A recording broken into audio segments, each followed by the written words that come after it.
तुमच्या गावात तसं काही वाटत नाही, गाव छोटे पण नियोजन खूप सुंदर आहे म्हणजे सगळेच लोक त्या ठिकाणी परमार्थिक आहेत, हातभार लावून कार्य करतात म्हणून एवढं सुंदर पद्धतीने नियोजन होतं आणि महाराज सुद्धा एवढं लांबून तुमच्यासाठी वेळ करतात म्हणून ते कार्य करायला पाहिजे। देवाच्या ठिकाणी दान धर्म केलेलं कधीच कमी पडणार नाही। प्रत्येकाला मी एकच सांगते, सासू सासऱ्यांना सांभाळा, दान धर्म करत चला, चांगलं काम करा, जन्म एकदाच मिळणार आहे, परत परत नाही। विठ्ठल विठ्ठल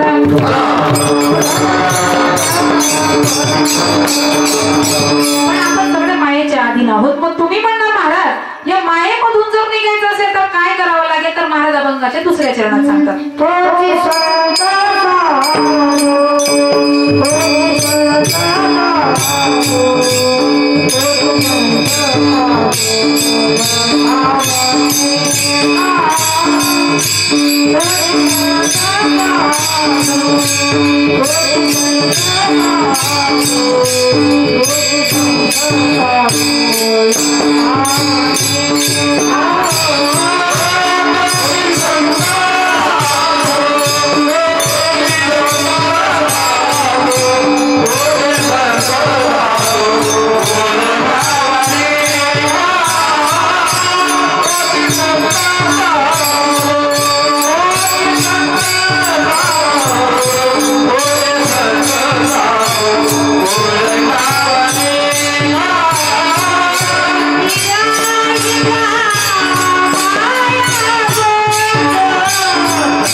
या ठिकाणी साधू आणि संत असा वेगळा शब्द वापरला। मग तुम्ही म्हणणार महाराज साधू वेगळे आणि संत वेगळे का, तर ऐका, जे भगवंताची प्राप्ती व्हावी म्हणून रात्रंदिवस जप तप करतात त्यांना साधू म्हणतात, आणि ज्यांना भेटण्यासाठी देव रात्रंदिवस तरसतो, एवढंच नाही त्यांच्या घरी येऊन राहतो, एवढंच नाही तर त्यांच्यातच देवाचं खरं सुख आहे, ते म्हणजे संत। ज्या सुखा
देवाचं खरं सुख ज्याच्यात आहे ते म्हणजे संत। या ठिकाणी गोस्वामी सांगतात, साधू संत के तुम रखवारे असुर निकंदन राम दुलारे। हे बघा, खरा साधू हा ओळखता आला पाहिजे, खरा साधू जर ओळखता आला नाही तर बरेच दिवस झाल्यानंतर एखाद्या चुकीच्या साधू सोबत आपले बरेच दिवस निघतात आणि नंतर ज्यावेळेस कळतं की हा चुकीचा साधू होता तेव्हा आपल्याला पश्चाताप होतो. म्हणून खरा साधू ओळखता आला पाहिजे. या ठिकाणी मुक्ताबाई महाराज खऱ्या शब्दामध्ये सांगतात, वरी भगवा झाला नामे अंतरी वश केला कामे, त्याला म्हणू नये साधू जगी विडंबना माधू. फक्त भगवे कपडे घालून कोणी साधू होत नाही, कारण भगव्या रंगाचे कुत्रे सुद्धा फिरतात.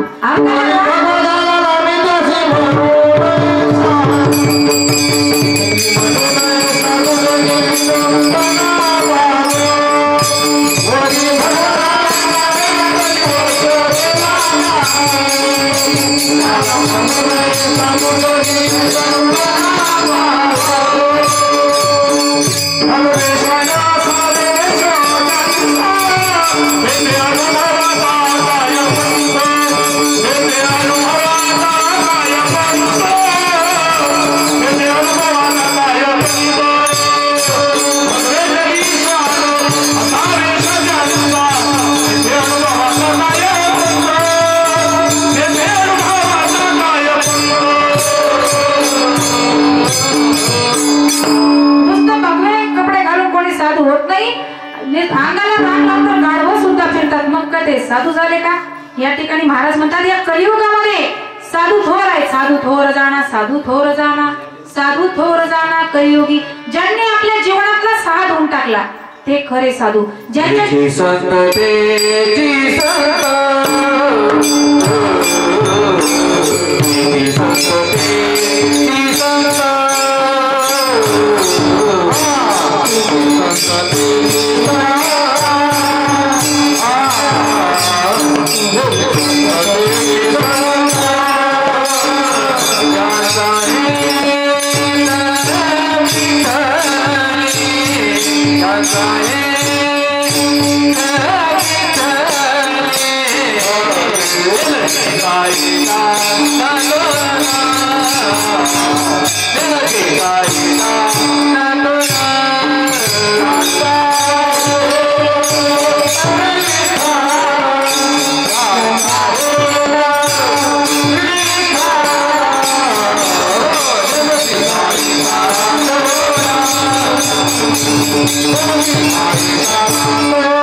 पाहिजे.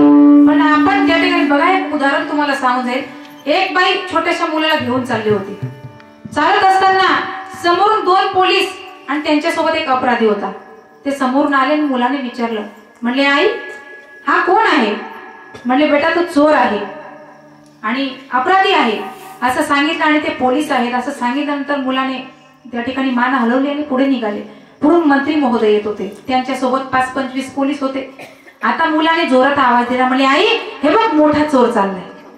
आई म्हणते बाळा चोर नाही. तसं तो खरंच बोलला होता. ते चोर नाही, ते मंत्री महोदय आहे. आधी जो गेला तो चोर होता, तो पोलिसांच्या अधीन होता आणि आता जे मंत्री महोदय चालले यांच्या हाताखाली ते पोलीस आहेत. हा फरक आपल्यामध्ये आणि साधू संतांमध्ये आहे. मग तुम्ही म्हणणार महाराज खऱ्या साधू संतांची ओळख कोणती? तर महाराज अभंगाच्या 3ऱ्या चरणात सांगतात,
असतात ते खरे संत. आणि खऱ्या संतांची ओळख जर म्हटली की संतांना खिसा राहत नाही ते संत, ज्यांना खिसा नाही ते संत, यांना खिसा आहे हे संत.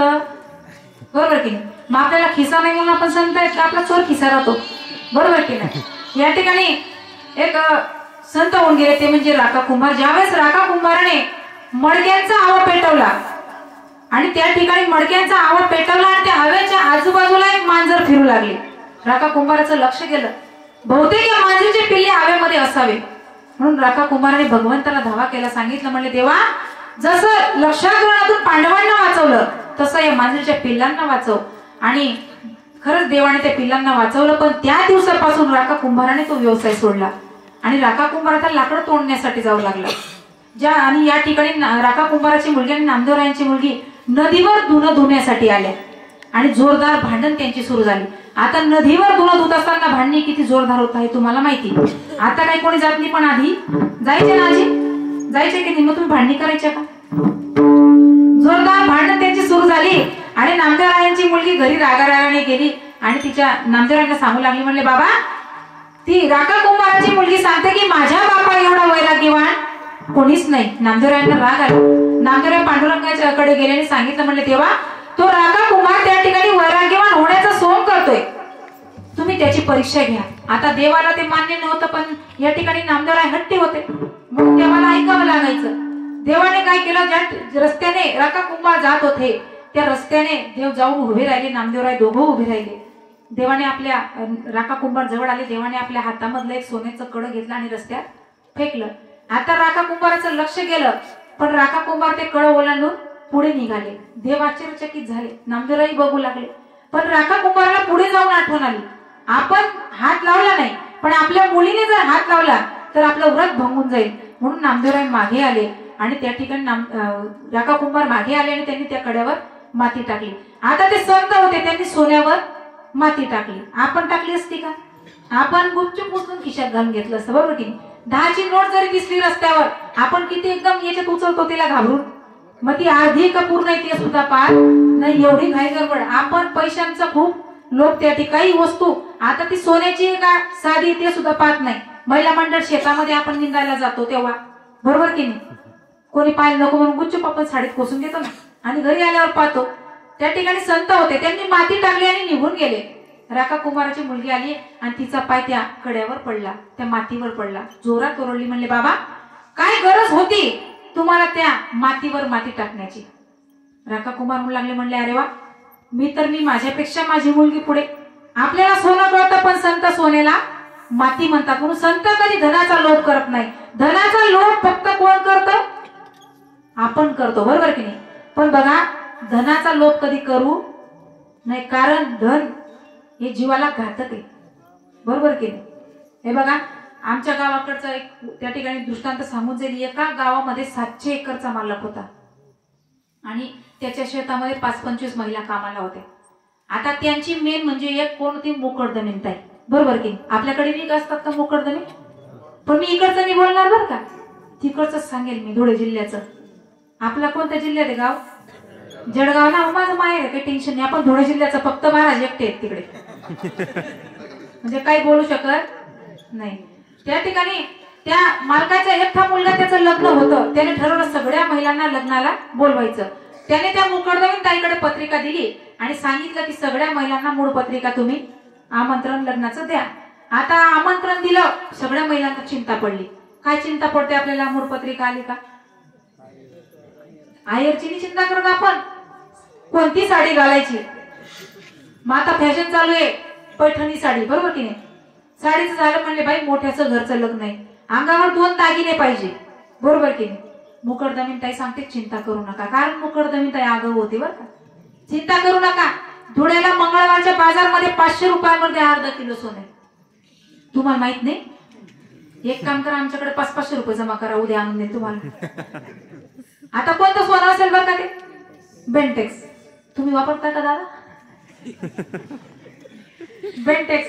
सगळ्यांनी त्या ठिकाणी बाजारात गेले, अर्धा किलो सोनं ते आणलं सगळ्यांनी त्या ठिकाणी सुंदर अशी तयारी केली. त्यांना घेण्यासाठी स्कॉर्पिओ गाडी आली. आता ड्रायव्हरची कॉलर ताट झाली. अरे वा, मालदार पार्टी माझ्या गाडीमध्ये बसत आहे. मुकरदमीन ताई पुढच्या सीटवर बसले ड्रायव्हर जवळ, कारण आगाऊ होती ना ताई, आगाऊ होती म्हणून मुकरदमीन होती. शांतबाई मुकरदमीन बनेल का? त्या ठिकाणी ती ताई पुढे बसली. गाडी निघाली. लग्नाच्या ठिकाणी संध्याकाळचं लग्न होतं.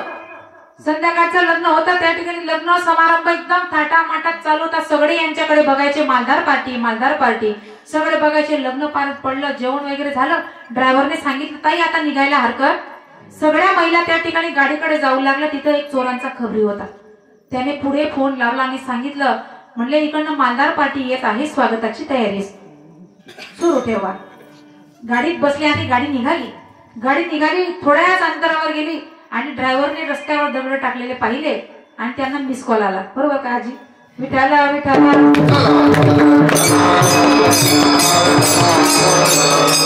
ड्रायव्हरने दगड पाहिले. ड्रायव्हरने त्या ठिकाणी गाडी साईडला लावली आणि ड्रायव्हर निघून गेला. चोर जवळ आले आणि त्यांनी काही त्यांना नारळ मुक्का दिला असेल का? हत्यार दाखवले, सांगितलं काढा लवकर, सगळे दागिने काढा. या महिलांनी दागिने काढून दिले. चोर नाचायला लागले. अरे वा, आज 10-15 लाखाची शिबिर झाली बरं का आपली. आनंदात होते. माता यांनी शांत बसावं की नाही? सगळ्या बाया घाबरल्या. पण मुखडदमीन ताई आगाऊ होती. ती म्हणते म्हणे मरी जायचो लिसन चालला काय चालला म्हणे बेंटेक्स. आता त्याने ऐकलं, त्याला राग आला, त्याचा वेळ गेला होता ना. वेळ तर राग आला, जसा वापस आला आणि काढल्या बाया गाडीमधून. अशा हाणल्या बायांना, दे दनादन दे दनादन. जशा उचलल्या तशा जवाहर फाउंडेशनला. आता मला सांगा, सोन्याचा लोभ केला काय झालं बरं का? मार खाल्ला ना. म्हणून सोन्याचा लोभ कधी करू नये. कारण सोन्याची माळ जर गळ्यामध्ये आली तर अहंकार आल्याशिवाय राहत नाही आणि चोरांची नजर आपल्यावर पडल्याशिवाय राहत नाही. पण पवित्र अशी तुळशीची माळ जर आपण गळ्यामध्ये घातली तर त्या ठिकाणी साधू संतांची संगत घडल्याशिवाय राहत नाही आणि भगवंताची नजर आपल्यावर पडल्याशिवाय राहत नाही. म्हणून सगळ्यांनी पवित्र अशी तुळशीची माळा गळ्यामध्ये धारण करायला पाहिजे. सोन्याचा लोभ करू नका. कारण सोनं असलं तोपर्यंत सगळे आपल्याला आपल्या जवळ येतात. ज्या दिवशी संपलं नाही रे नाही कुणा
धनाचा लोभ करू नका.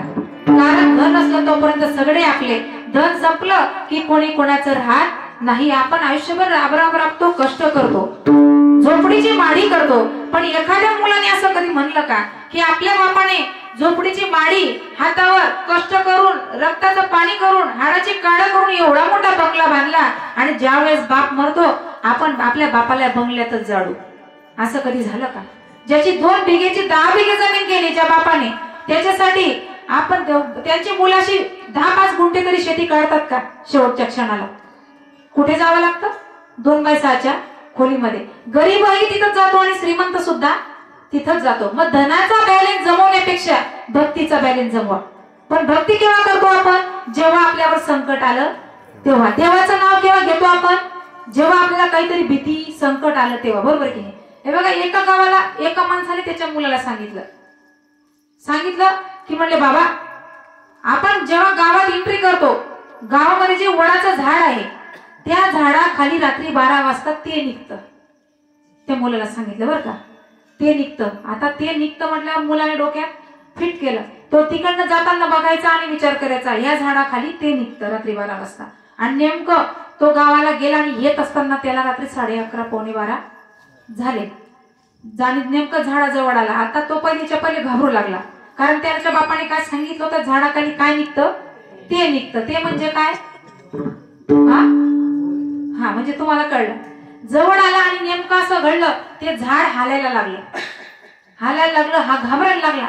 आणि याने कीर्तनामध्ये ऐकलेलं होतं, जर आपल्याला भीती वाटली तर देवाचं नाव घ्यायचं. घडलं असं, त्या झाडावर नेमकं त्या दिवशी माकड होतं.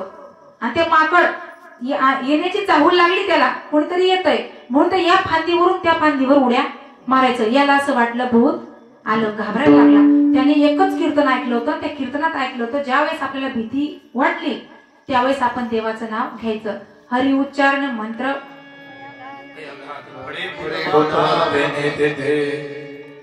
त्याने सांगितलं, तो मंत्र म्हणायला सुरुवात केला. हरी हरी हरी हरी म्हणत म्हणत म्हणत म्हणत घरापर्यंत हरी करता करता सरळ घरी. आणि जसा घरी गेला तसा हरी संपलं. मग आपण नाव केव्हा घेतो देवाचं? संकटाच्या वेळेस, भीतीपोटी. आपण त्या ठिकाणी प्रेमाने नाव घेतो का देवाचं? कधीच घेत नाही. जेव्हा आपल्यावर संकट आलं की तेव्हा देवाला आवाज देतो. पण ऐका, जर सुखाच्या वेळेस जर आपण देवाला आवाज दिला तर दुःखाच्या वेळेस बोलवायची गरज पडणार नाही. म्हणून सुखात सुद्धा देवाला बोलवत चला, पण आपण बोलवत नाही. बघा, आपल्याला काहीच कळत नाही. देव केव्हा करावा, धर्म केव्हा करावा हे सुद्धा आपल्याला कळत नाही. सुखात आपण देव करत नाही, दुःखात आपण देवाला बोलवतो. तेव्हा देव येईल.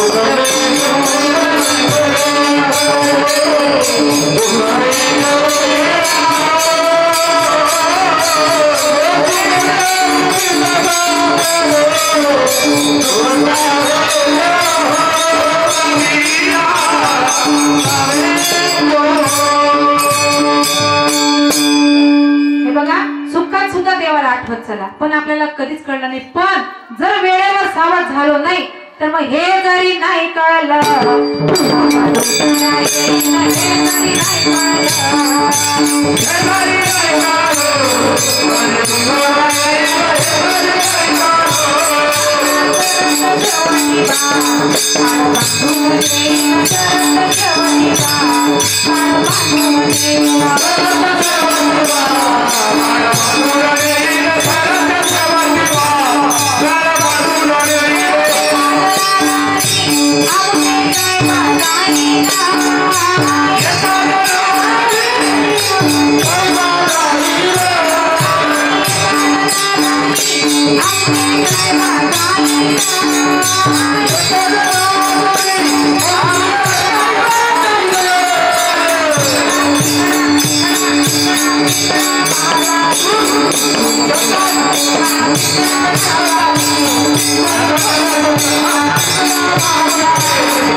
Thank you.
धनाचा लोभ सोडा।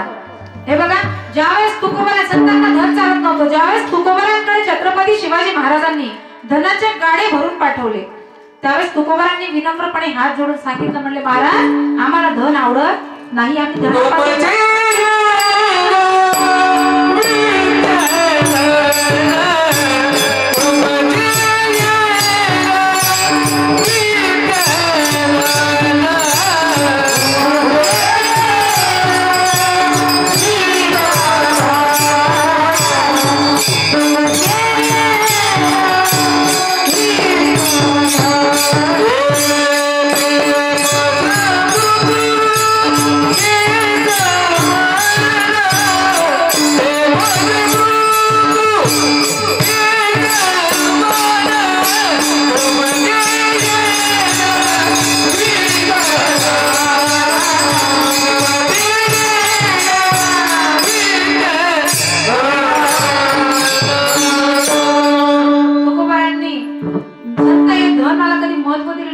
संतांना धन चालायचं नाही। बघा एवढंच जाऊ द्या, छत्रपती शिवाजी राजांकडे काही कमी धन होतं का?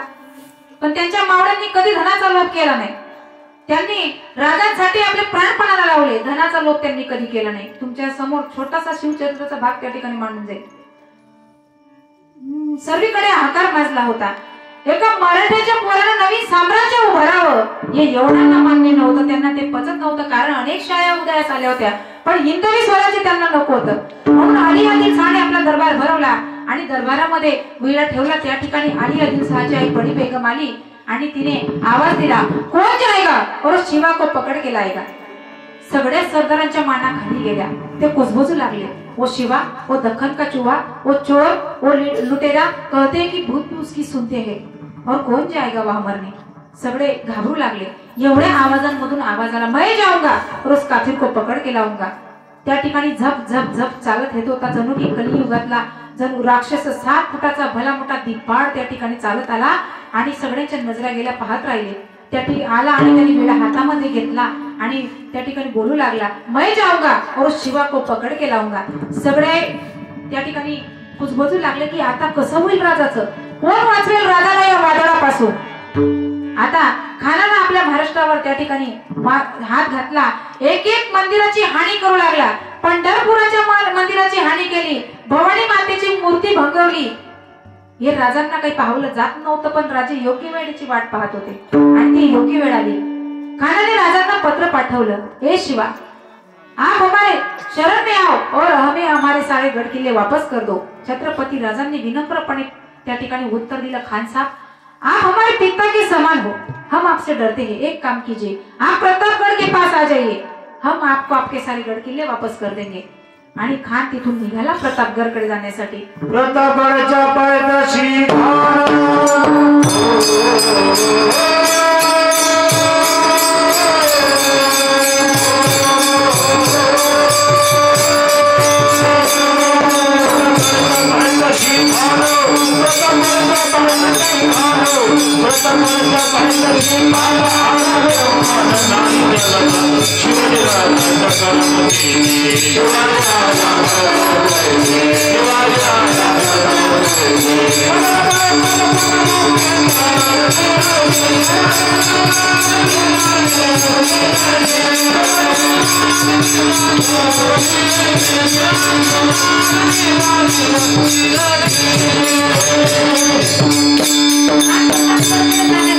सगळी घटना खूप मोठू लागली की आता कसं होईल राजाचं कोण वाचवेल राजाला.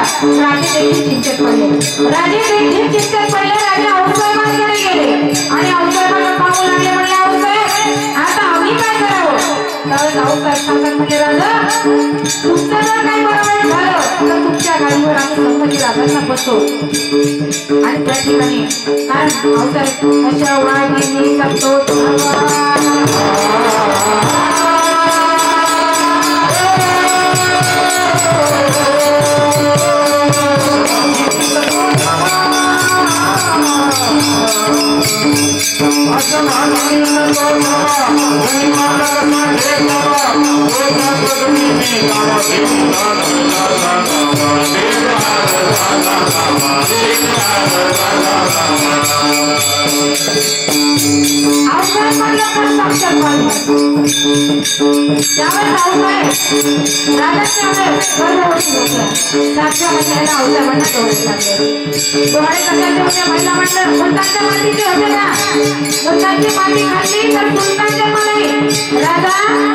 नाही डोळे होते आणा दान पडता आणा मला घोड्यावर बसवा मला सरळ त्याची निर्मिती करायची आहे.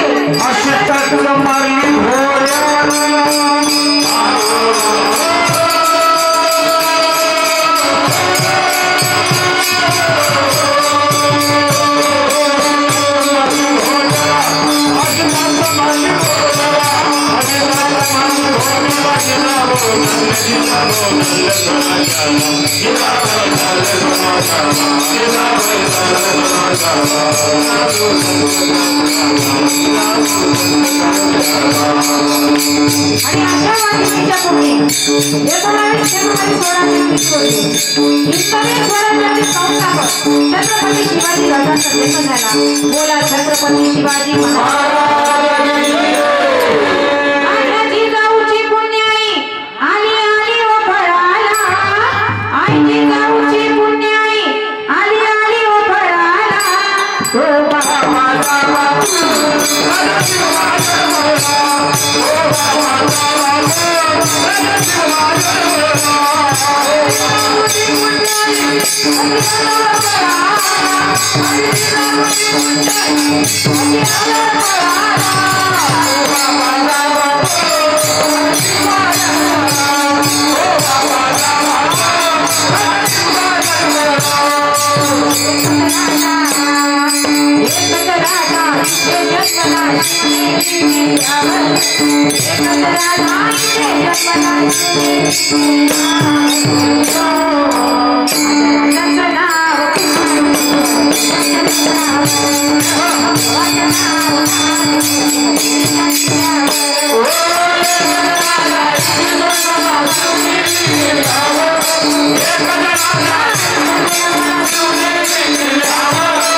छत्रपती शिवाजी महाराज त्याचं नाव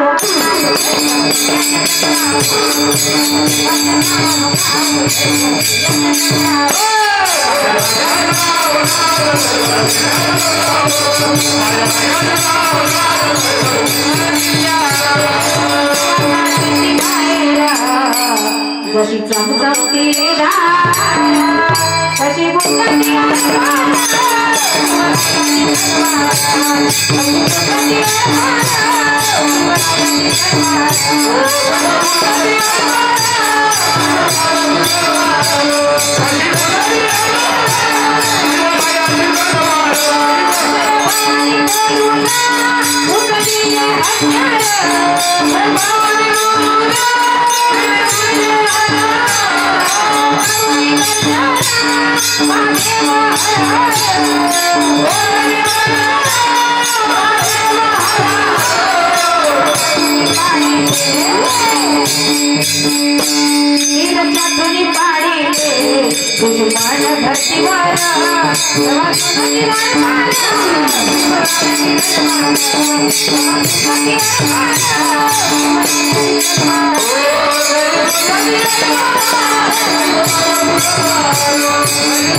राजांना आलिंगन दिलं आणि मान दाबायला सुरुवात केली।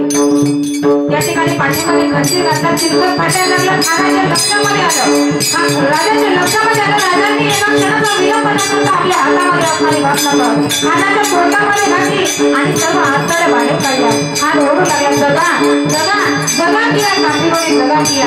त्या ठिकाणी सय्यद पंडाचं लक्ष केलं। सय्यद पंडा आपल्या राजावर वार करण्यासाठी पुढे येईल तेवढ्या जीवा महाराजांचं लक्ष केलं। जीवा महाराने एका दान पट्टीच्या वारामध्ये सय्यद पंडाचा खात्मा केला आणि तेव्हापासून महल तयार झाली।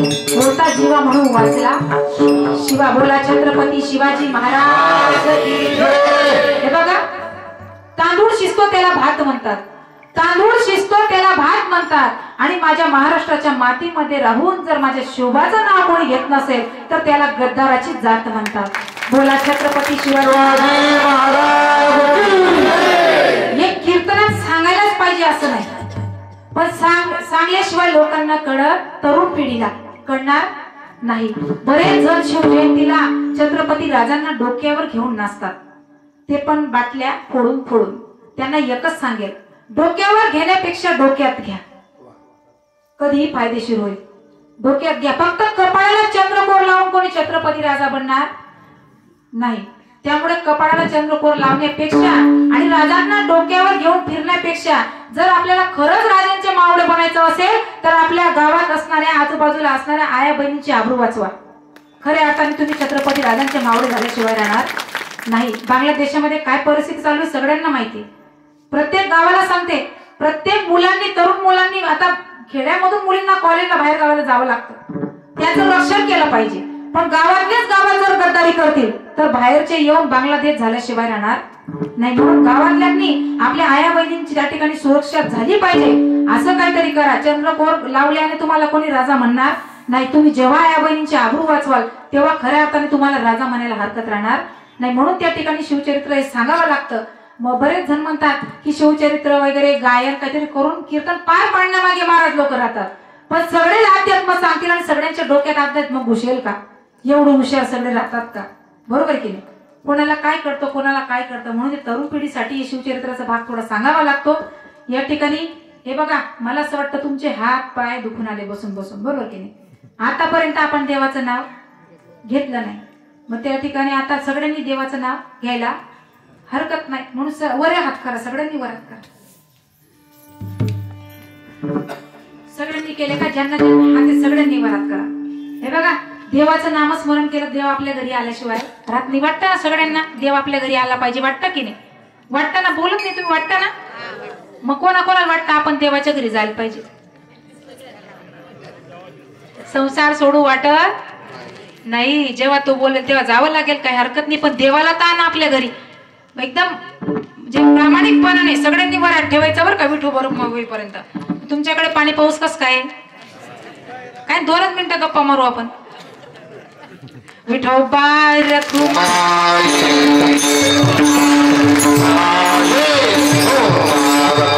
चला विठोबा रखुमा